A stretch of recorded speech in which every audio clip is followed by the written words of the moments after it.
Hey, Shalom, Shalom.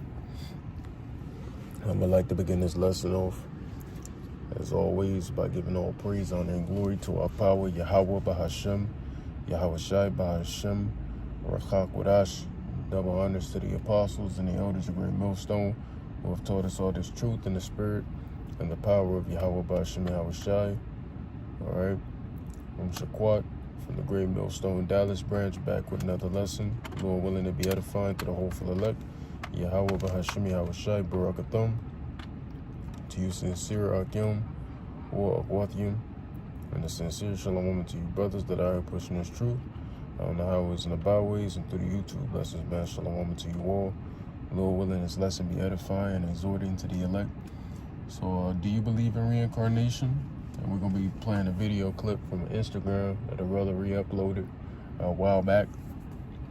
All right, and the video is basically a woman going into a story concerning somebody having an instance where she ran into somebody she knew in her past. Now, before we get into it, I'm going to say, first and foremost, I believe the story is bullshit. You know what I'm saying? That's a bullshit story because, like the scriptures say, everyone comes back every third and fourth generation. He came back to them fast. 4 years ain't enough. So, me personally, like I said, I believe it's bullshit. Now, that doesn't mean the Lord can't have a spirit speak through another person. Now, that's probably what took place, but that wasn't reincarnation. But reincarnation is indeed real, so we're just going to use the video to, edify. All right, so fair use. The video will be used under the Fair Use Copyrights Act of 1976, where all public information can and will be used in this video for the purpose of education, teaching, criticism, and news reporting.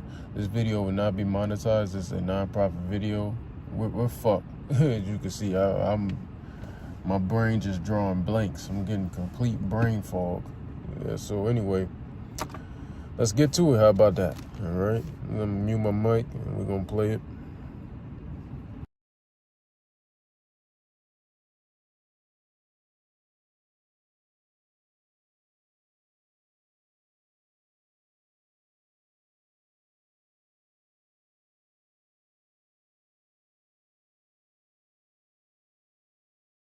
Jennifer, I don't know if I would have been able to sleep after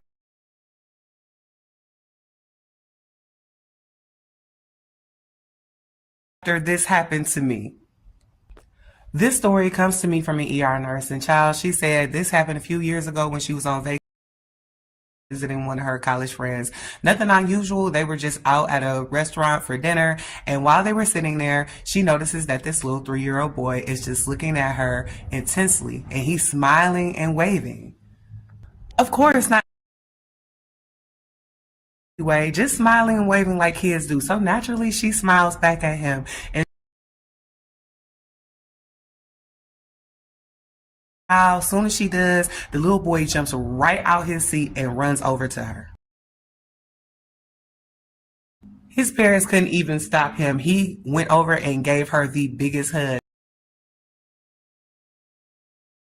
Around is just kind of laughing like, oh, that's so cute. Kids are so random. Until the little boy looked up and he says, thank you, Jennifer. So she kind of looks at him and says, what did you say? And his expression changed completely. He got serious, like a little too serious for a toddler. Then he grabs both of her cheeks. He says, you tried really hard. Goosebumps instantly cover her whole body. The little boy kisses her on the forehead. You tried so hard to save my life. Now, everyone that's in ear distance is looking confused, and the parents are apologizing because they thought maybe he overheard a conversation, but the little boy keeps looking at her and he says, you don't remember me. And his next words make her stomach drop. He says, I was 25. I crashed my motorcycle. The second those words left his mouth, her chest got tight because 4 years earlier, she remembered her very first major trauma in the ER, and it was a 25-year-old man in a motorcycle accident. And despite everything they did, he still passed. The little boy looked at her and said, when my heart stopped, you kept pushing on my chest. Tears filled her eyes as she remembered that night as she had did compressions on him by herself. But then the little boy said something that absolutely shattered her. He said, "And remember, I grabbed your hands and I asked you to stop." Child, that had happened too. The patient briefly regained consciousness during the code and grabbed her wrist and begged her to stop the CPR before he began to code again. But she had never told anybody this story. She said she was in that restaurant shaking like booty meat, and that little boy just looked at her and smiled and said, "You know you're an angel, right?" The parents are standing there kind of mortified but speechless, and he casually just walks back over to the table, picks up his little menu, and begins coloring like nothing happened. Jennifer just sat there in complete silence afterwards, trying to process what just happened, because there was absolutely no way that little boy knew any of those details. So you tell me, do you think that little boy was a reincarnation of her patient, or do you think that was something otherworldly that recognized her before she recognized it? Let me know what you think down in the comments, and as always, have your best spooky day. Bye!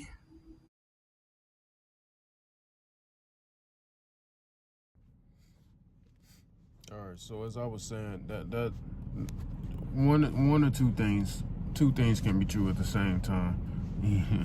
The story bullshit, in my opinion, but we could use this for edification's sake. Secondly, the story may not be bullshit. Now, the first reason I'm saying it's bullshit, once again, nobody's reincarnated in 4 years. It's not happening. Can happen and will happen during the lake of fire. All right, when the Lord sends those certain spirits back down to get burnt up who are in the spirit realm. You know, that's in John the 5th chapter when you start at verse 25 and go about to 32. So that stuff will happen, you know. Was that's really more so being resurrected, to be honest. You know, that's a little different. So really, that really, it can happen, but it won't, and it don't. Nobody's coming back in 4 years, you know. She said that the situation happened 4 years ago. No, that ain't reincarnation there. But we're going to use it to edify concerning reincarnation, so we're going to get some precepts concerning it. Now, also, like I said, she said something outerworldly. Well, yeah, that's exactly what it was, which reincarnation is that anyway. But it's exactly what it was. The Lord, if that situation really happened, then that just means the Lord sent he sent that certain spirit down, or put the spirit on that child to say that, to bring that lady some comfort. That's all. The Lord can do that. You know, so that wasn't reincarnation, but we're going to use it to edify concerning the matter. So let's get to it. All right, so I just want to get some precepts concerning it. Let's first go to, let's get this first. This is located in like four different books, but you know, let's get the one that I like the most.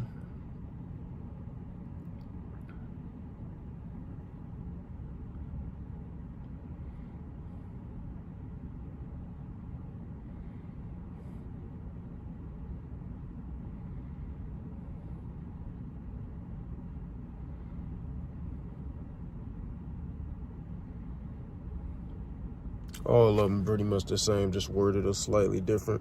We read that Deuteronomy 5 and 9. Thou shalt not bow down thyself unto them, nor serve them. For I, Yahweh, am thy power, am a jealous power, visiting the iniquity of the fathers upon the children unto the third and fourth generation of them that hate me. So how the hell is the Lord going to visit the iniquity of somebody upon the third and fourth generation that hate them? Why would the third and fourth generation hate him? It's talking about those who currently hate him and that will come back in that third and fourth generation still hating him. He's going to visit their iniquity. All right? Because you are your forefathers. This is why. You're your forefathers. All right, just a little glimpse at that. Let's go to that Isaiah 14 and 21 concerning Esau. Prepare slaughter for his children, for the iniquity of their fathers, that they do not rise, nor possess the land, nor fill the face of the world with cities. Now that goes back kind of similar to what we just read in that Deuteronomy 5 and 9. Visiting the iniquity of your forefathers, but on your ass. Why? Because you are your forefathers. You are your forefathers. That's why. When the Lord judges, he judges as a whole nation, yes, but he doesn't judge you specifically for a sin that somebody else committed. You know, you had to have been going off in some way, shape, or form. So like the Lord said, the father isn't judged for the children and the children ain't judged for the father. So what that mean? All what that has to mean is that, nigga, you are your father. You were the forefathers. That was you going off. That was you. So that's one that goes into reincarnation. That's just a one-hitter quitter right there. You know, another one that I love to go to. Well, we're going to get this Wisdom of Solomon first. Second, we're going to come back to that Wisdom of Solomon. Let's get this Sirach 34. Or 34, I'm sorry.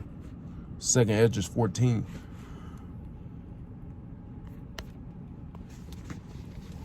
Salakia. And 35. For after death shall the judgment come. So you first die. Then what happens? Then the judgment is brought forth. All right, so you die, then the judgment is brought forth. All right, meaning what? You die, you go to the spirit realm, and then the Lord reads you your rights. So let's pause on that. We're going to come back. Just to show you die and you go to the spirit realm. Let's go to Ecclesiastes 3:20. All go unto one place. All, not some, all. And it's talking about the spirits of men. All are of the dust. So meaning you were created from the dust. That's why when you die, your body goes back and disintegrates back to the ground. Which is about to say, it says, and all turn to dust again. Who knoweth the spirit of man that goeth upward? Meaning where? What's upward? The spirit realm. And the spirit of beast that goeth where? Downward to the earth. All that means, it doesn't mean the spirit of beast goes to the spiritual hell. No, it means their spirit stays on earth. It doesn't leave this realm. It doesn't leave the earthly realm. But our spirit does leave this earthly realm and goes to the spirit realm. All right, so that's what it's getting into. So that shows you once you die, you go to the spirit realm. Another one, let's get that Ecclesiastes 12:7. Then shall the dust return to the earth as it was. All right, and the dust is talking about man. Like even when you go back to Adam. What does the word Adam mean? Ground. So he was Ban Adama, son of the ground, dust. All right. So it says, and the spirit shall return unto the Most High who gave it. See, so when you die, your body goes down and your spirit goes back to the spirit realm, to the Lord. You can't get around this, Christians. You Christians can't get around that because y'all don't believe in reincarnation for some reason. The most of you, at least. When you go to, I don't know where it's at, but Apostle Paul said this. Let me get this.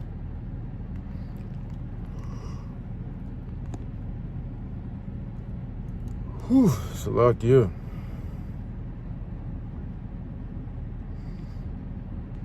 In 2 Corinthians 5:8, we are confident, I say, and willing rather to be absent from the body and to be present with the Lord. All right, and there was another one.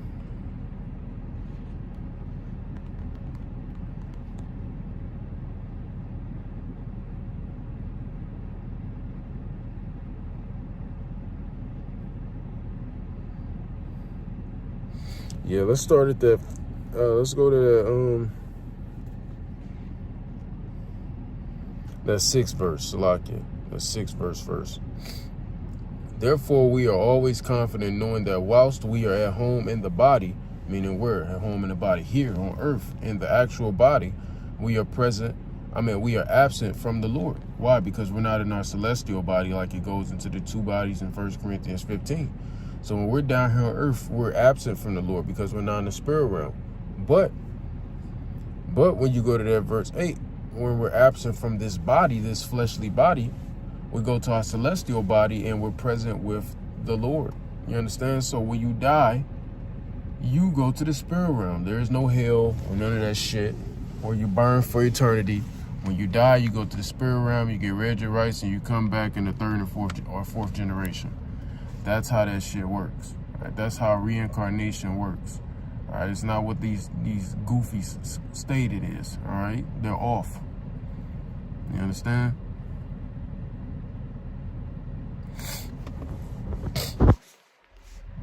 So anyway,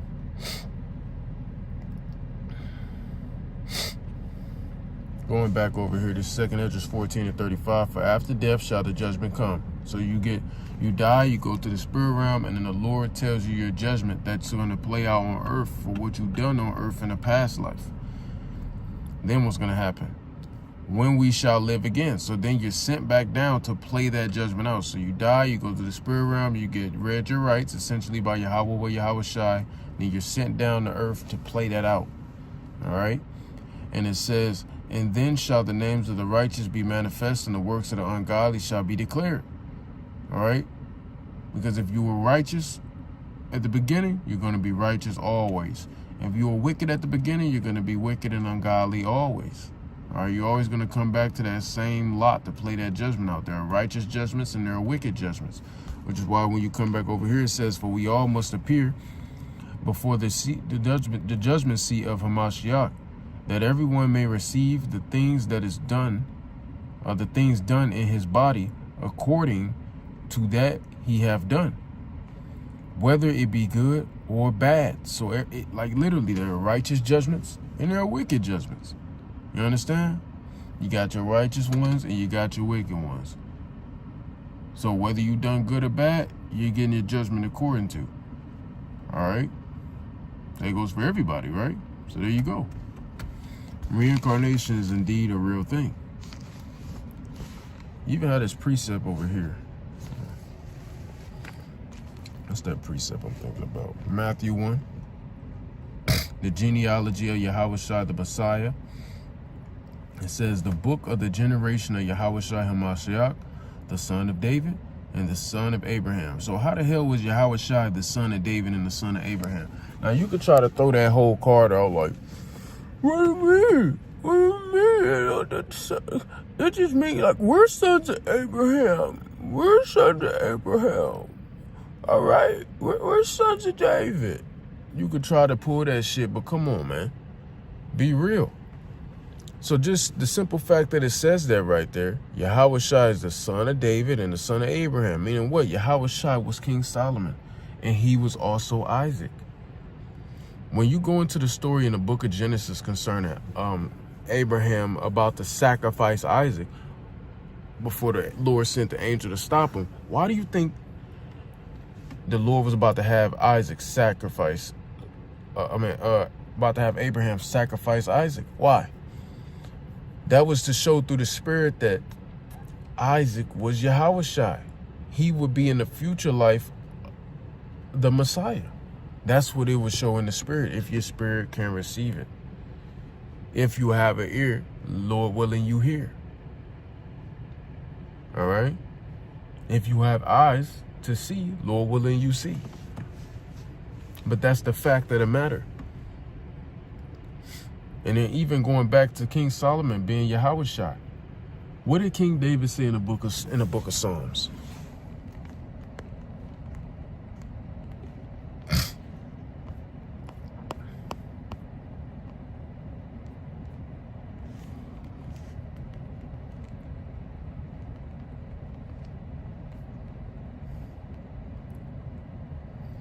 This is Psalm 110:1. The Lord gives dominion to the king. A psalm of David. And Yahweh said unto my Lord, sit thou at my right hand until I make thine enemies thy footstool. Who is this talking about? Who is it talking about? Who? Then it goes into Melchizedek. All right, let's keep going. So this is talking about King Solomon. When you keep going, it says, the Lord shall send. This is David talking about King Solomon. So the Lord said this stuff to King Solomon. When you go to the kings, the Lord said this to King Solomon. And it said, the Lord shall send the rod of thy strength out of Zion. Rule thou in the midst of thine enemy. Thy people shall be willing in the day of thy power, and the beauties of the holiness from the womb of the morning. Thou hast the dew of thy youth. The Lord hath sworn and will not repent. Thou art a priest forever after the order of Melchizedek. Well, who is the priest after the order of Melchizedek? Well, go read Hebrews, the 7th chapter. It's Yahweh Shai. It's Yahweh Shai. Go read Hebrews 7. Yahushua is the priest after the order of Melchizedek. Why? Because Yahushua was Melchizedek. So why was this being told to Solomon? Because Solomon was Melchizedek. Because that's Yahushua. If your spirit can receive it, man. All right? You can even go here before we jump to those precepts.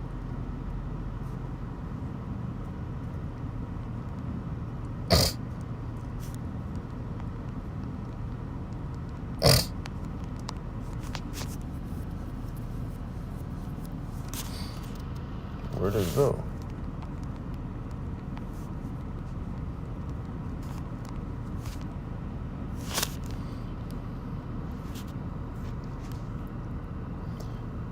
This is Psalm 110. King David writes the Messiah in the New Testament. He's writing about Yahushua. We know that clearly. What they won't say is that it's King Solomon that he was talking about. Hold on.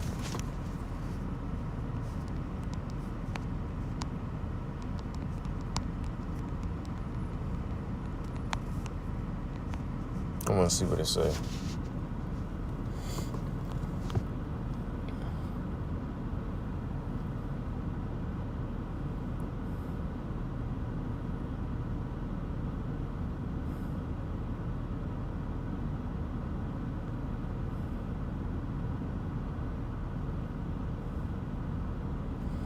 It's right, but it ain't right, you know? But this is talking about King Solomon. You know, what did Matthew 24 say?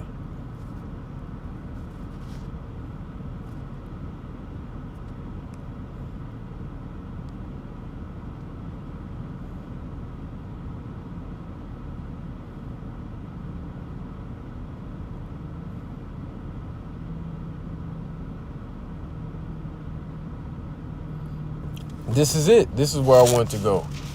This is where I want to go. I was going to look for it, but there you go. That's the precept for it. So I'm glad they had it there.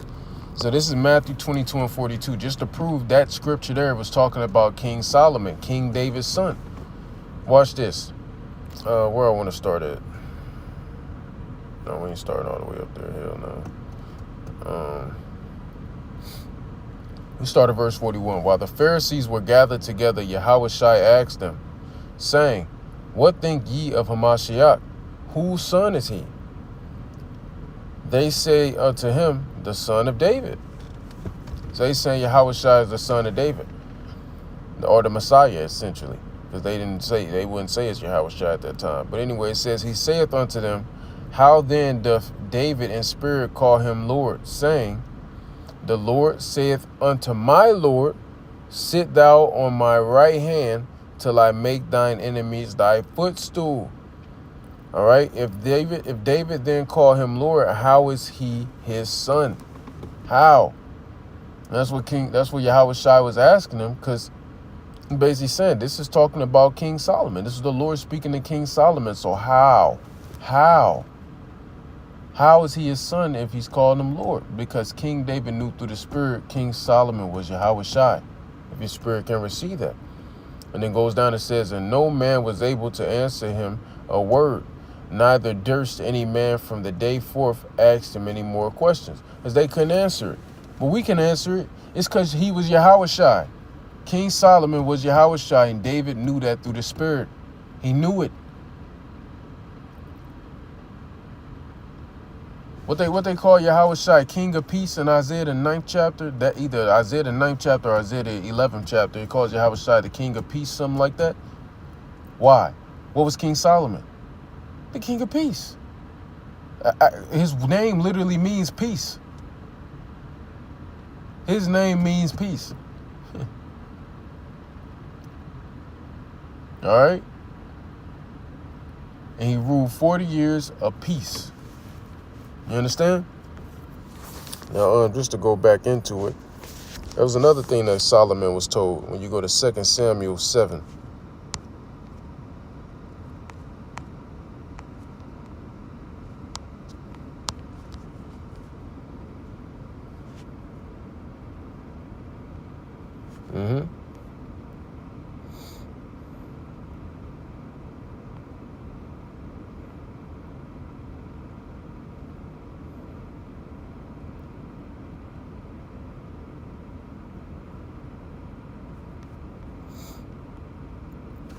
Start at 8. The Most High's covenant with David. Now therefore so shalt thou say unto my servant David, thus saith the Lord of hosts, I took thee from the sheepcote, from following the sheep, to be ruler over my people, over Israel. And I was with thee whithersoever thou wentest, and have cut off all thine enemies out of thy sight, and have made thee a great name, like unto the name of the great men that are in the earth. Moreover, I will appoint a place for my people Israel, and will plant them, that they may dwell in a place of their own, and move no more, Salakia. Neither shall the children of the wickedness afflict them any more, as before time. And as since the time that I commanded judges to be over my people Israel, and have caused thee to rest from all thine enemies, also the Lord telleth thee that he will make thee an house.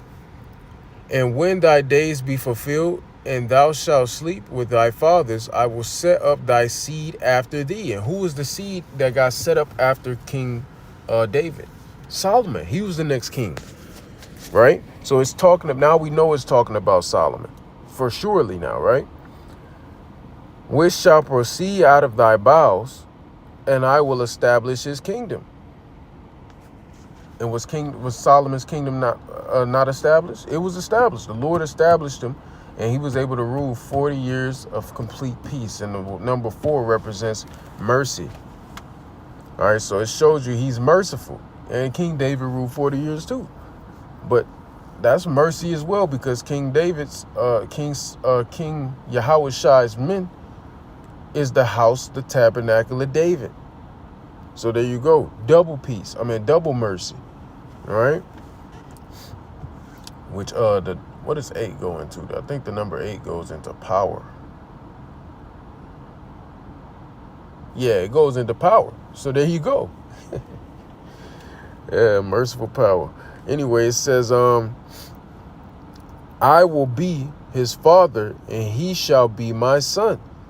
If he commit iniquity, which King Solomon did eventually commit iniquity. All right. He did, because he started going off. Go read 1 Kings 10 or 1 Kings 7. It's somewhere in 1 Kings where it shows you when Solomon was going off and he started hearkening to all his wives and things of that sort. Let's see.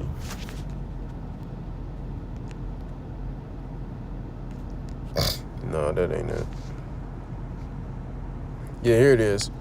1 Kings 11. Knew it was around here somewhere. But going back to this, now he says in verse 14, 2 Samuel 7, I will be his father, and he shall be my son. If he commit iniquity, I will chasten him with the rod of men, because he did eventually commit iniquity. You go read the 1 Kings 11, like I just showed you, when he started just letting his wives do whatever the fuck and started going off when he got up in age. So eventually he would get chastened with the rod of men for going off, and with the stripes of the children of men. But my mercy shall not depart away from him, as I took it from Saul, whom I put away before thee. And then it goes on and it says, and thine house and thy kingdom shall be established. And before we read that, so was King Solomon chastened with the rod of men? That's the question that we have to ask. And I'm going to give you the very simple answer. No, King Solomon had never been chastised by the rod of men. He didn't die by being put to death. He died naturally of old age. He did not get put to death by men. Men did not put him to death. Therefore, he never fulfilled this prophecy. When did he fulfill that prophecy? When he came back as Yahushai. He was chastised with the rod of man, and he got stripes from the children of men. Same thing. That's what happened when he came back as Yahushai. He fulfilled that prophecy. Read, we're gonna come back here, but read this. Read Isaiah the 53rd chapter, the suffering servant. Read it. Read it, man. This is when it happened. And this chapter is talking about Yahushai. All right? Read this chapter, man. All right, let me see if it'll say something here that I may be able to even go to. I'm sure it does.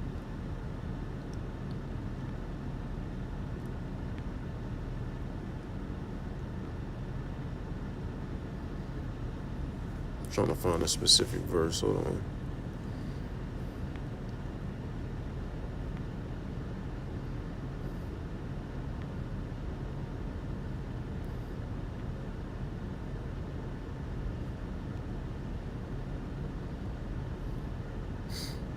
We just read one verse from this. This is Isaiah 53, and we read verse 5. And it says, "But he was wounded for our transgressions, in his own. He was bruised for our iniquities, in his own. The chastisement of our peace was upon him, and with his stripes we are healed." So just to show you, this is talking about King Solomon. King Solomon never got that beating. When did he get that beating? When he came as Yahweh Shai. Because he reincarnated as Yahweh Shai. Yahweh Shai. All right? Read that whole chapter, man. Let's go back to that 2 Samuel, though. It's a lucky if I seem a little flustered, man. I'm through. I'm through. I'm on a break, though. So, getting it in. Verse 16, it says, "And thine enemy, Slakia, and thine house and thy kingdom shall be established forever before thee. Thy throne shall be established forever." All right, according to all these words and according to all this vision, so did Nathan speak unto David. All right, so point is, man, the Lord is going to establish King Solomon's throne forever. But did King Solomon rule forever? No, he only ruled 40 years. So what happened? How would his kingdom be established forever? Because he would be reincarnated to Yahweh Shai, and Yahweh Shai's kingdom is going to be established forever. A precept showing you that one is going to Hebrews 1. Just go to Hebrews 1. Let's read a few out of here. Hebrews 1. And this showing you, all right, when you're in this Hebrews 1, it's showing you that Psalm 110. When he was speaking, the Lord speaking to King Solomon, but it was referring to Yahweh Shai because he will be Yahweh Shai in the future life. Let's go to where the point I want to get, though.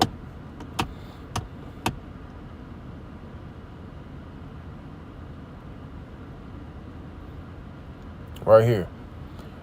Verse 8. "But he saith, but unto the Son he saith," who he's talking about? Yahweh Shai, "Thy throne, O power, is forever and ever. A scepter of righteousness is the scepter of thy kingdom." So the Lord's kingdom, Yahweh Shai's kingdom, will be forever. When you read Daniel 2 and 44, all right, Daniel 7 goes into it.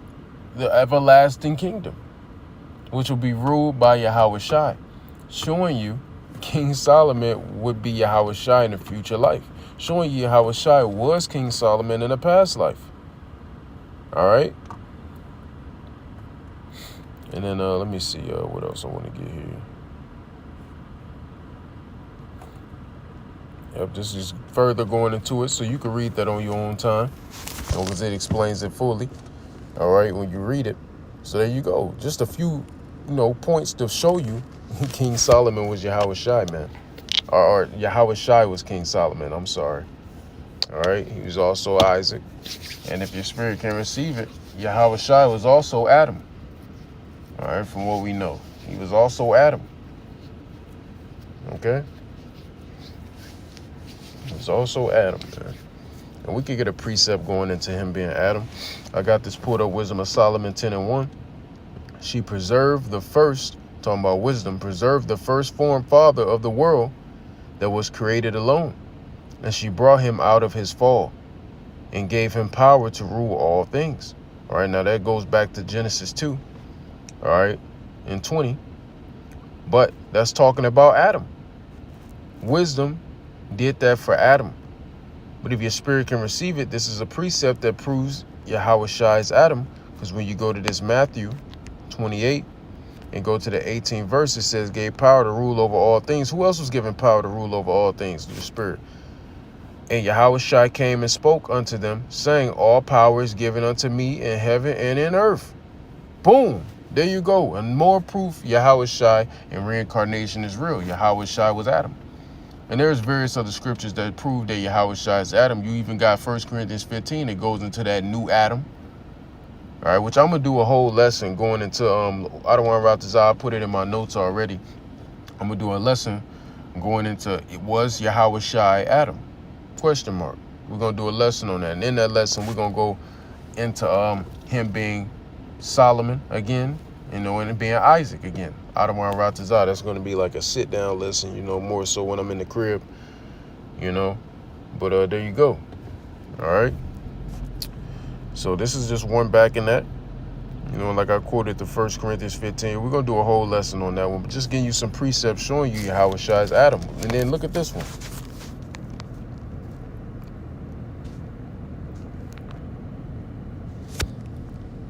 And this was people talking about John the Baptist. Look, Yahweh Shai attributes John, talking about John the Baptist.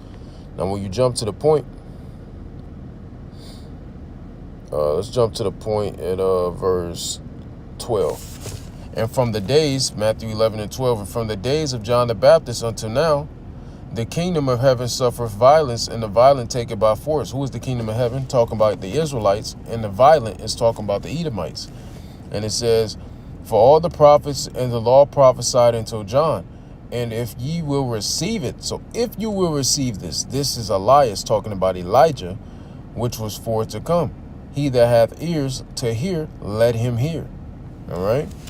So he even said, Yahweh Shai told us, man, reincarnation is a thing.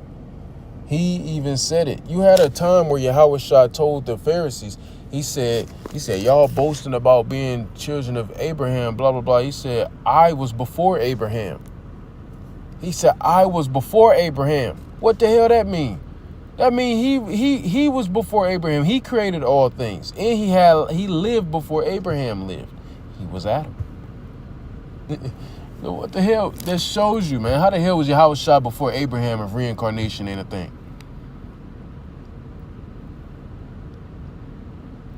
And if reincarnation ain't a thing, what the hell is John 1 starting at verse 1 going into?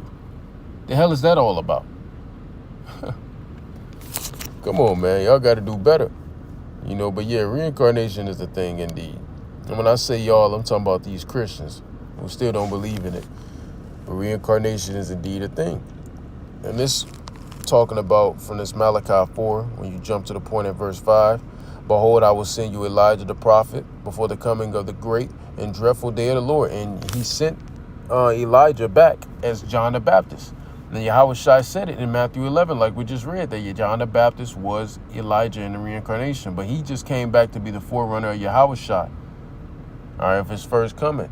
Then he also would send John the Baptist before that dreadful day, because there wasn't no dreadful day at that time of Yahweh Shai. I mean, you guys crucifixion, you got 70 AD, but that true dreadful day is the end of this world. He sent him again already. It was Abba Bivens, if your spirit can receive it. That was Elijah sent in this time as well. All right, so you had him get sent to be the first, usher in the first incarnation of Yahweh Shai, all right, the first coming. All right, when I say the first incarnation, I didn't mean the incarnation, the first coming of Yahweh Shai, and then sent him again before the second. All right, if your spirit can receive that. You understand? So reincarnation is indeed a thing. Another precept to show you that is Revelation 1 and 7 concerning Yahweh Shai's return.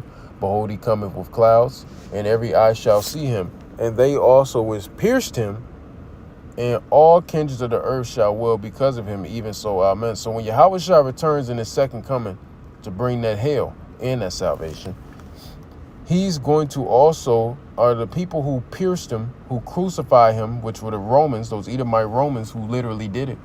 Our people gave him over, but the Edomite Romans are the ones who literally pierced him and crucified him. They're going to see Yahweh Shai. They're going to see him. All right, they will see Yahweh Shai.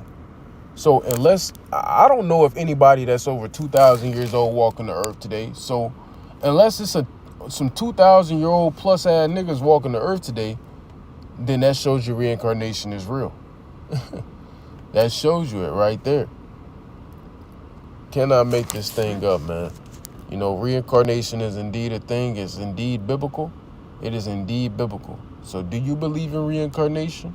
You should after this lesson, and this is just a quick hit on it, but we're going to go deeper into that reincarnation when I show you, when I do that lesson going into, was Yahweh Shai Adam? All right, reincarnation is indeed a thing. If your spirit can receive it, Peter was David in his past life. That's why Peter was appointed the head of the church. That's why the Lord Yahweh made Yahweh Shai appoint Peter the head of the church? Because Yahweh Shai wanted to appoint John the Revelator the head of the church, because that was his favorite, and John came in first. And Peter had another big brother in there before he came in, a blood big brother. But he was still appointed the head of the church because that was David. If your spirit can receive it. Only if your spirit can receive it. All right, but anyway, with that being said, I do hope and pray that this lesson was edifying to the elect.